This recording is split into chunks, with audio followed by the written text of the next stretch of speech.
It's their number one challenge is to adequately fill the positions within our facilities and within court services in the state of North Carolina. Right now in facilities, we have about a 40% vacancy rate, and that's difficult to do the work that we're trying to do with young people with that high of a rate of vacancy.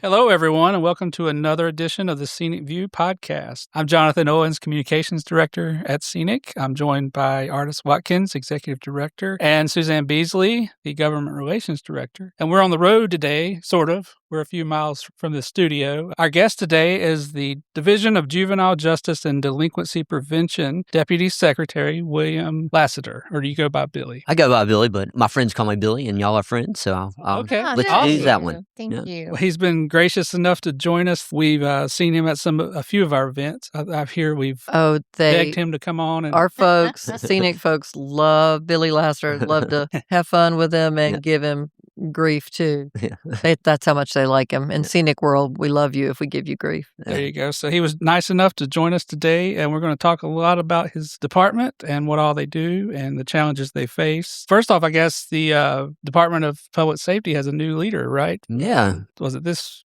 week or last week? Last week he started on the first. Okay, Secretary Jeffrey Smythe, Mm-hmm. and he's took over for Eddie Buffalo. That's correct. Yeah. So how has the transition been?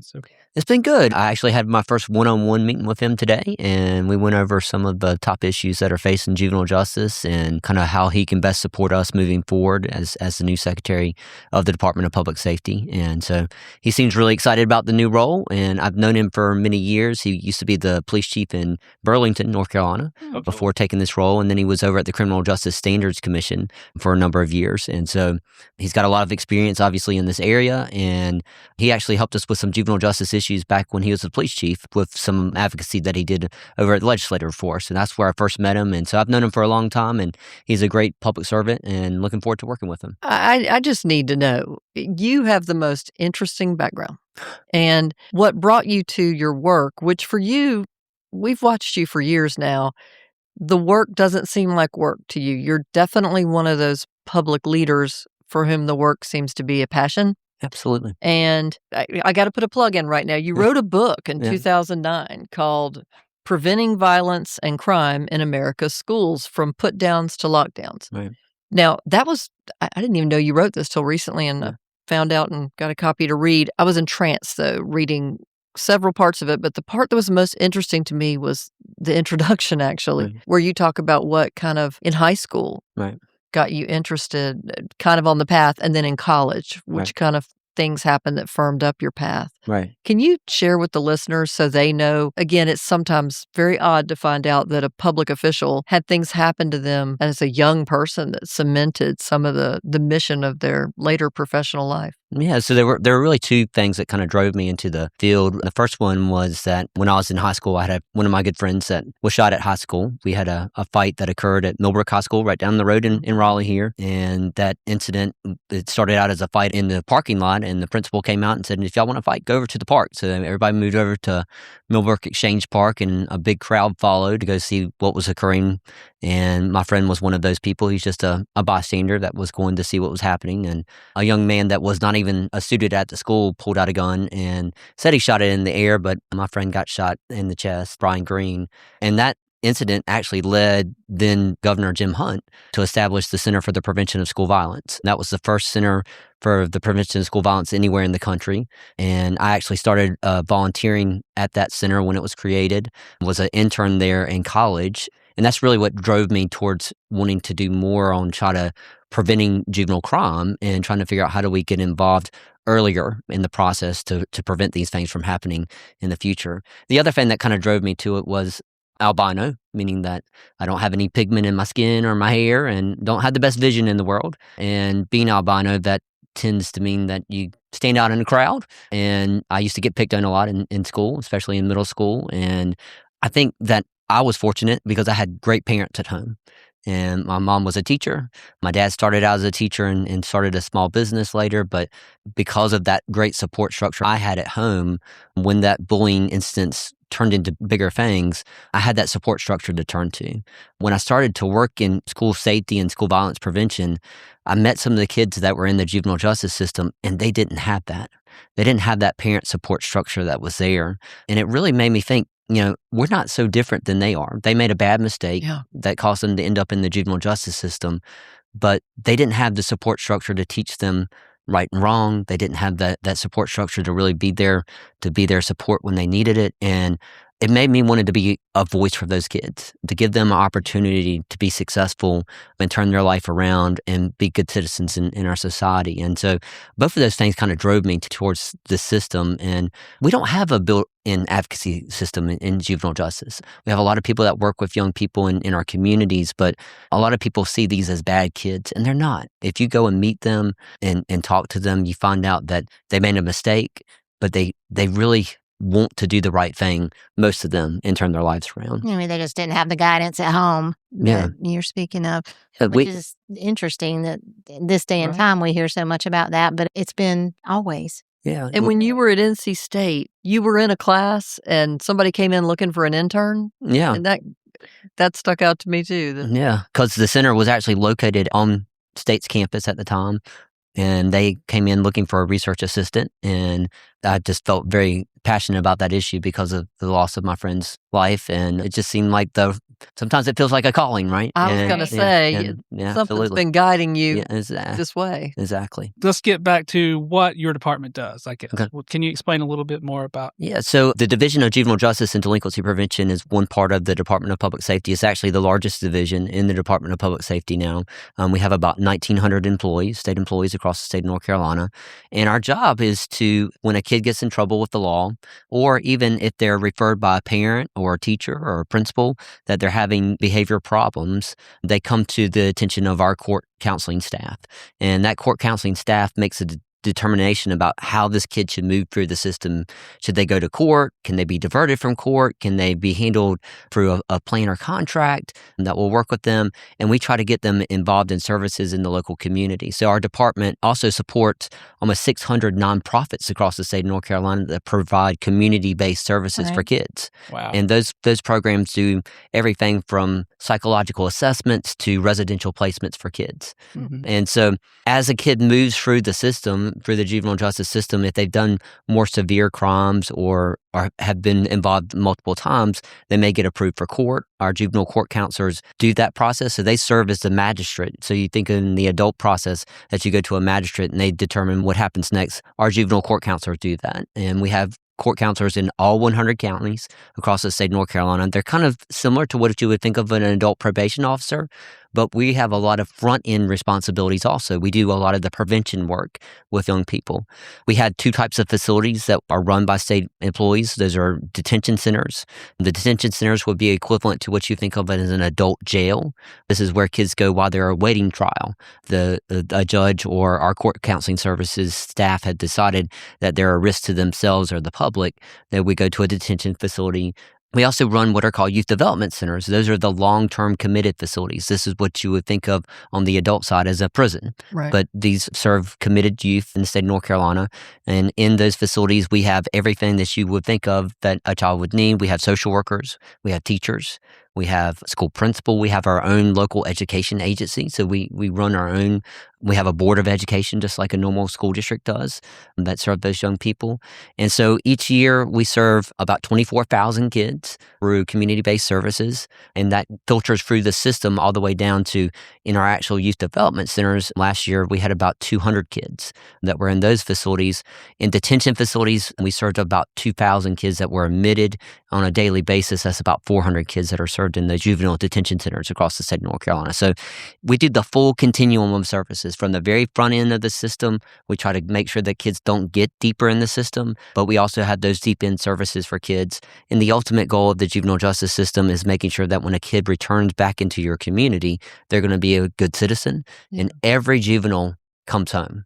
every juvenile is coming back to your neighborhood. Mm-hmm. So our responsibility is that when that kid comes back, they're ready to integrate back into that community in a productive and as a good citizen in that community. And it's a tough job. A lot of the kids that come into our system have mental health problems. They're way behind in educational achievement. They have parental problems, meaning that their parents are not very involved. Last year, 36% of the kids that came into our system had parents that said, I'm either unwilling or incapable of taking care of my own kid.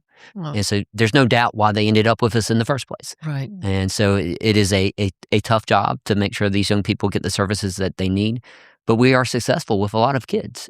And I think that's one of the misconceptions that the public has is they think once the kids got involved with juvenile justice, they're going to be a bad person for the rest of their life. Throw away the key, right? Yeah. And the reality is that for kids that get diverted from the system, meaning that we put them in a plan or contract in a community-based service, only about 20% of those kids ever get in trouble again. Wow. That's really... Yeah. And for the deeper in kids, it's still only like 30%.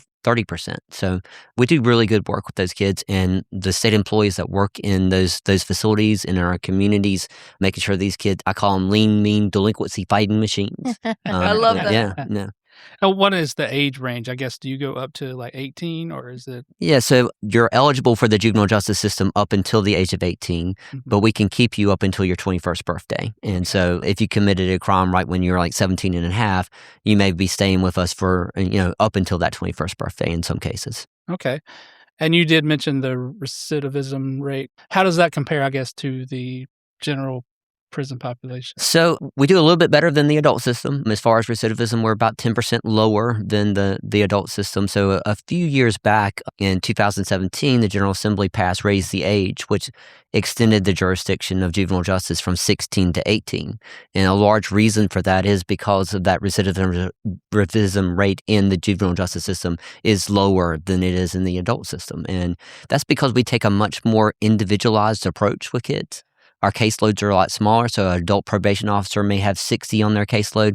We have 20. Wow. And that's because we're not just working with the kid, we're working with the whole family. Yeah. We're working with mom and dad, a sibling that may be in that household, because it's not typically just the kid that ended up in the system. There was a systemic reason why they ended up there. The family's not functioning correctly, or they're not getting services in their community that they need. Yeah. And so we're trying to address all those things. Or economic issues, right? Absolutely. Yeah. Absolutely. Yeah. So your caseload is lighter than the Department of Adult Corrections, but I'm curious how the vacancies, the lack of, being able to employ people across the state of North Carolina, how does that play into your department? It's their number one challenge is to adequately fill the positions within our facilities and within court services in the state of North Carolina. Right now in facilities, we have about a 40% vacancy rate.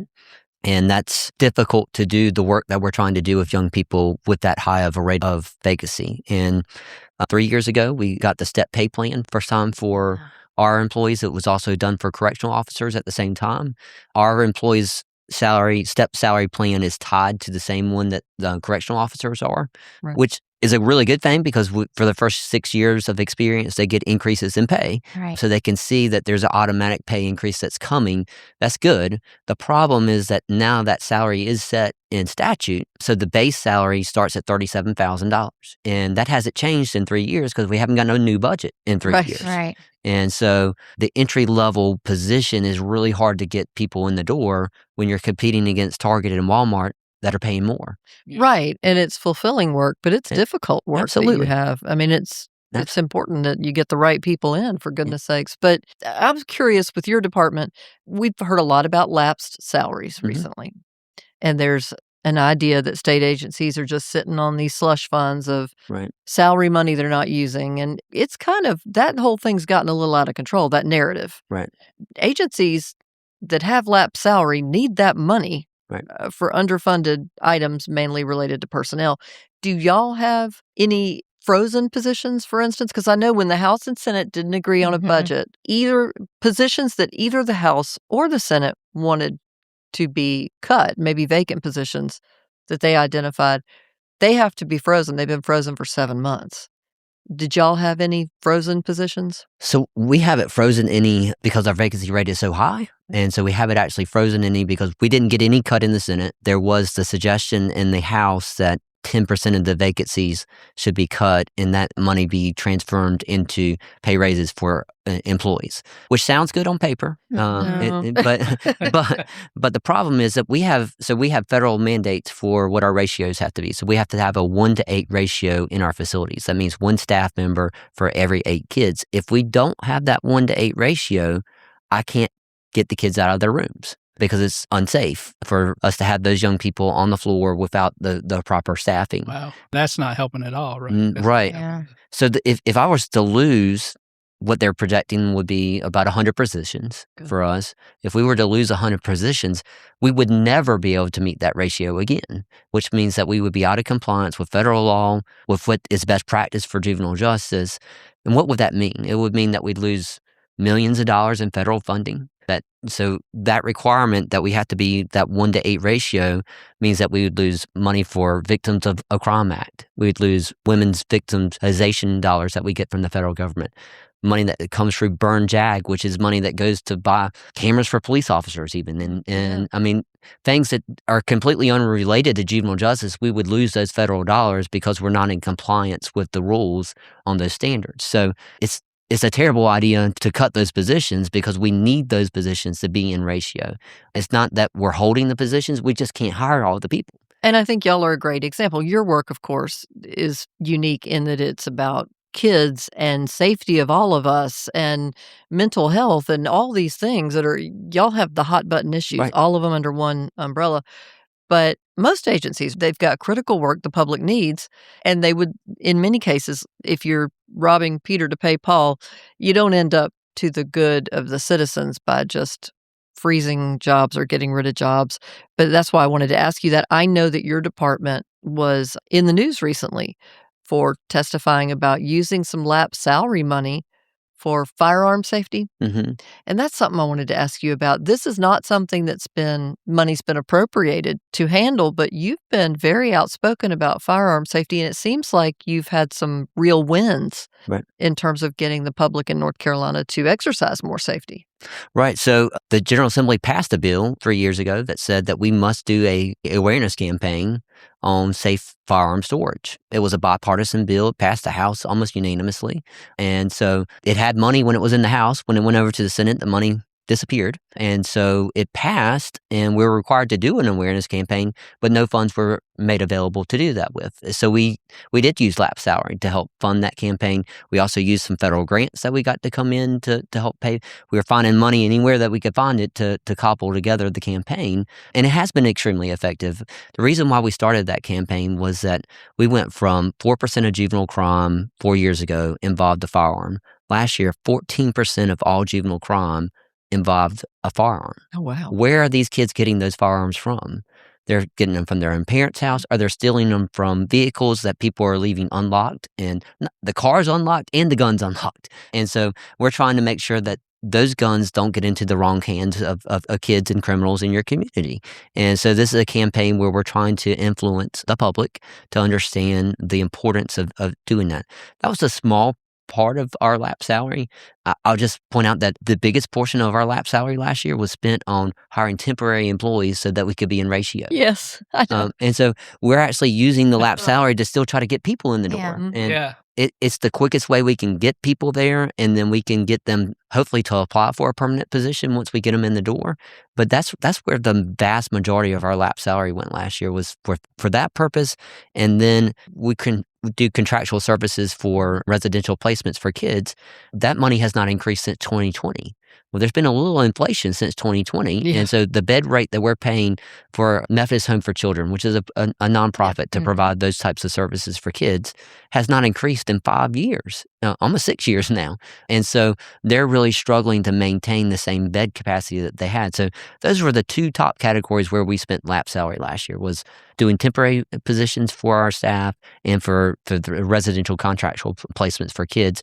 And then we used some of that money for the NC Safe campaign, the safe storage campaign on firearms, which the legislator asked us to do. And so my point back to them is fund those things. Right. Yeah. And then we can talk about how we could use that lap salary in another way. But in the meantime, we have to have employees, and we have to have placements for these kids in communities so that we can make sure that they don't reoffend.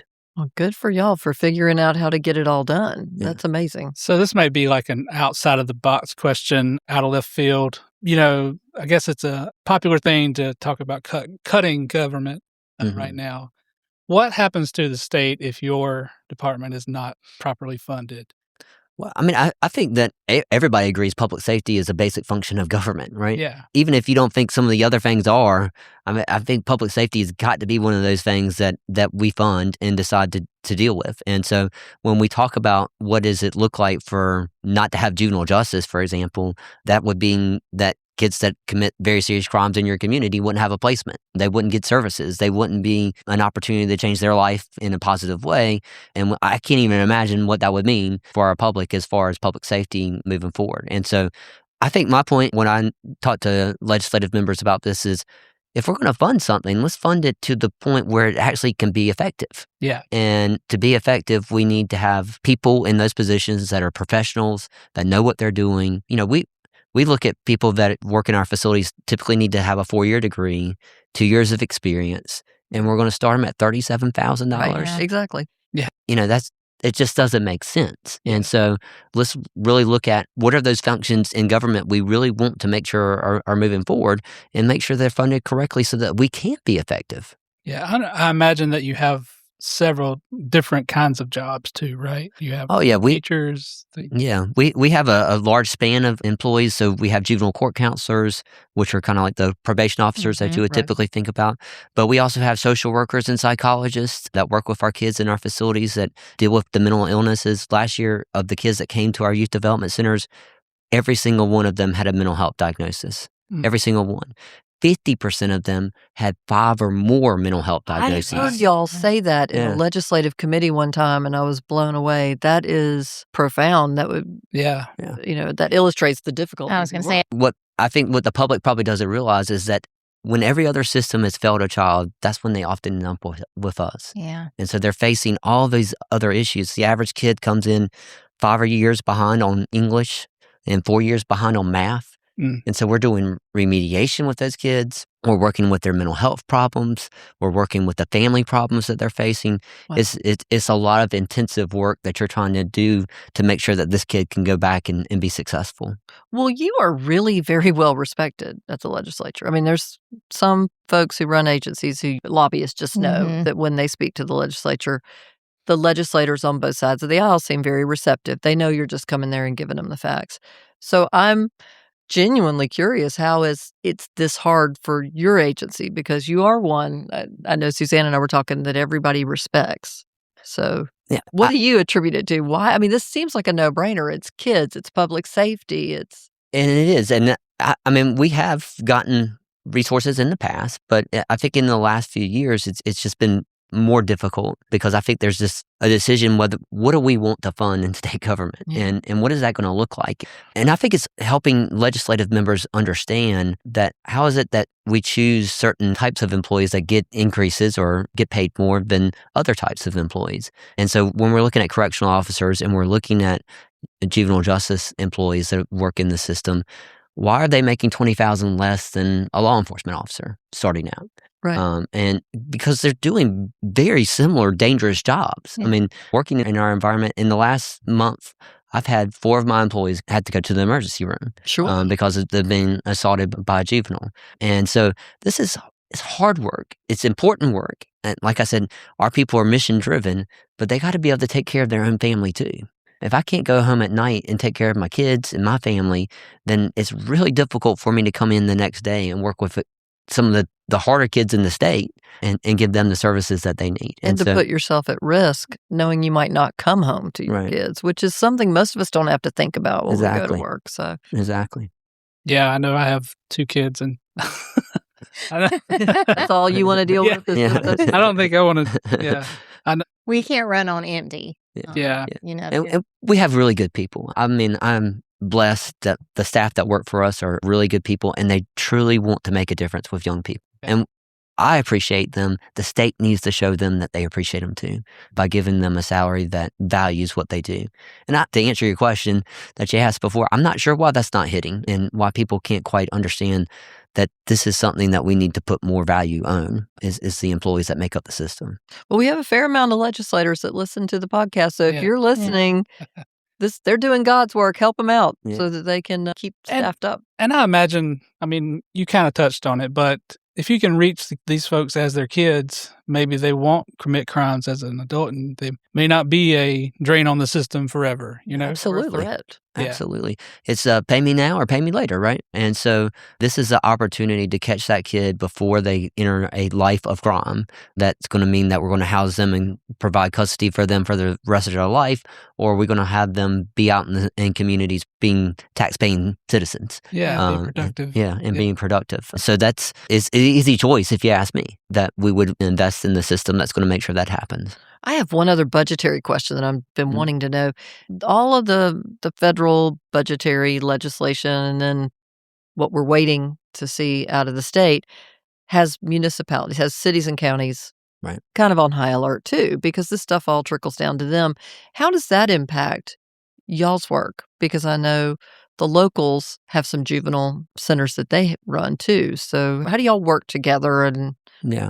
So juvenile detention, which is the service, again, where kids go to while they're awaiting trial, is a shared responsibility between the state and the county. Gotcha. And so they pay 50% of the cost for a kid to go to a facility, and we pay 50%. So there are 3 county-run facilities. Durham, Guilford, and Brunswick own their own facilities and run their own facilities. So we pay them to provide the services in those county-based services. And then we have the state facilities that all the other kids come to from every other county. And so those counties pay us. So counties are definitely feeling some restriction on their budgets right now.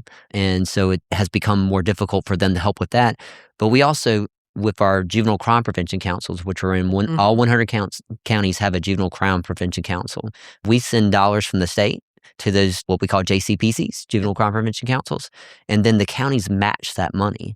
And they are using a lot of the federal dollars to do that with a lot of times. And so they're trying to find ways to cobble together the money to make that happen at the local level also to fund these programs. And so it's a constant balancing act to try to figure out how to make that all work. But we rely on counties to help us with programming, and we want to empower them to be part of the solution. We're fortunate in the state of North Carolina that juvenile justice is a statewide initiative. So in a lot of states, juvenile court counselors may work for the county, where they work for the state here. The beauty of that is that we have data on every single kid that comes into juvenile justice. I can tell you all the crime trends that are occurring across the state. The whole NC Safe campaign, for example, came up because we started to notice that uptick in the number of kids possessing firearms when they were committing crimes, and said to the General Assembly, something needs to be done here. If we really want to do something about juvenile crime, this is the way we can address it. So we can get ahead of some of those trends and try to stop them from growing into bigger issues down the road because we have that data and can provide that information. How many kids have we got in juvenile justice centers right now? So today we have just over 600 in facilities, and so that's in detention and NYDCs. And detention, the length of stay is only typically around 30 days, where in a youth development center, kids typically stay between 12 and 15 months. And that's the long-term committed facilities for kids. And so detention centers, the hardest part about working in a detention center is that a kid straight off the street comes into the facility and we don't know anything about them. Law enforcement drops them off at our door, and we have to do full assessments to figure out what's going on with this kid. And they may be having mental health problems. They may be having substance abuse problems, family problems that have driven them to the system. It's a tough job. I mean, you may be getting a kid at midnight and trying to figure out, how do I calm this kid down? How do I get them in a situation where they can get back on track here? And so detention is constant. It's a 24-hour operation where you're constantly getting new kids in. Kids are going out to court all the time. Kids are going to medical appointments all the time. It's a lot to organize and get together and make sure that they run efficiently. Awesome. Is there anything else you want to touch on? I think he's answered all the stuff. I mean, I think this was fascinating, especially the lap salary stuff. I mean, I think, I don't have the exact number in front of me, but we spent over half our lap salary last year on temporary employees. I'm sure. Yeah. Well, that's the kind of standard for the biggies, for DPS, DAC, and HHS. Yeah. And then we spend a lot of money on medical contracts and mental health services because we don't, like in detention, we don't have mental health clinicians that work there full time. So we have to contract for those. And Yes, that's been a huge driver of the cost too, because those costs have been constantly going up. absolutely. Yeah.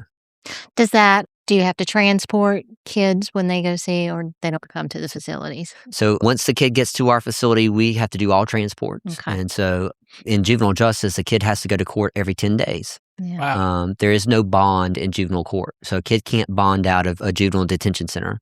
So what happens is every 10 days, they go back before the judge, and the judge makes a decision whether to continue confinement for that kid or to release them back to their parents or to a guardian in the community.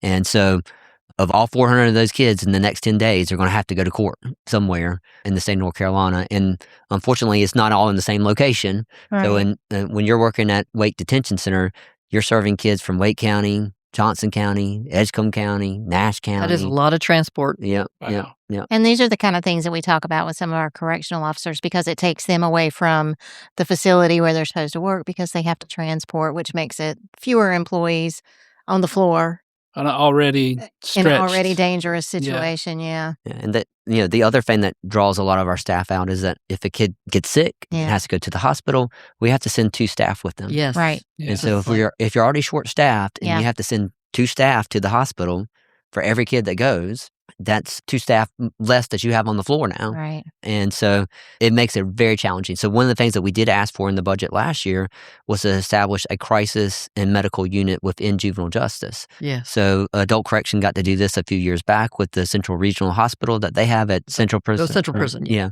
And so we're trying to do a similar thing at our facility in Butner at CA Dillon to set aside 20 beds that would be set aside for kids that are in crisis. Because you have a kid that's on suicide watch, they have to get one-on-one attention by a staff member that, again, pulls a staff member away from other duties that they have on the floor. And then if you have to take that kid out to the hospital, there's 2 more that go. Right. And you're talking about at some of our smaller detention centers, there are only 20-bed facilities. And so at one time, you've got 3 or 4 staff on the floor. So if you're sending 2 to the hospital, now you've got to call 2 more people in that were on their time off so that we can just cover the floor at the facility. And so it's challenging. And that's part of the reason also I feel like if we could get fully staffed, then we wouldn't have to call so many people in on their days off, and that would Quality of increase life. morale and quality of life for our employees. And that's what we wanted it. Well, that's an inefficiency you would think a committee would look into, right? Some committee. Yeah, maybe if there's only a committee that did.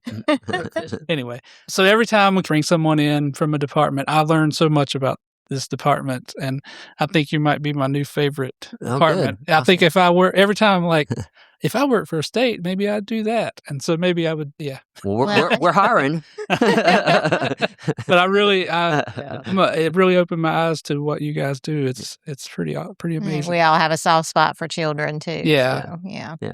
But you're not getting away that easy, Okay. because every episode we ask one question, my question of the week. Okay. So John's wacky weird question of the week. this week's question is, what's your favorite ice cream flavor? My favorite ice cream flavor is mint chocolate chip. Nice. Yeah. Yeah, that's a good one. Love mint chocolate chip, especially from Good Berries. Oh, yeah. They got a good one. Artist, what's your favorite? Just chocolate. I mean, every Oh, you're one of so these basic. questions, I know, makes me seem exactly as I am, and I don't love that. I'd No, love to you're come not across basic. differently. No, just chocolate. I just like Okay. chocolate. Yeah. What I about know you? chocolate's my top 2, but do you remember being a kid and you bought it in the carton, the Neapolitan? Oh, yeah. Had the 3 Yeah. flavors. 3 That was flavors. always my favorite, mainly Absolutely. because it was colorful. But Mine is, I guess, cookies and cream. But That's a good this one. weekend, my kids got something called Brookies and cream.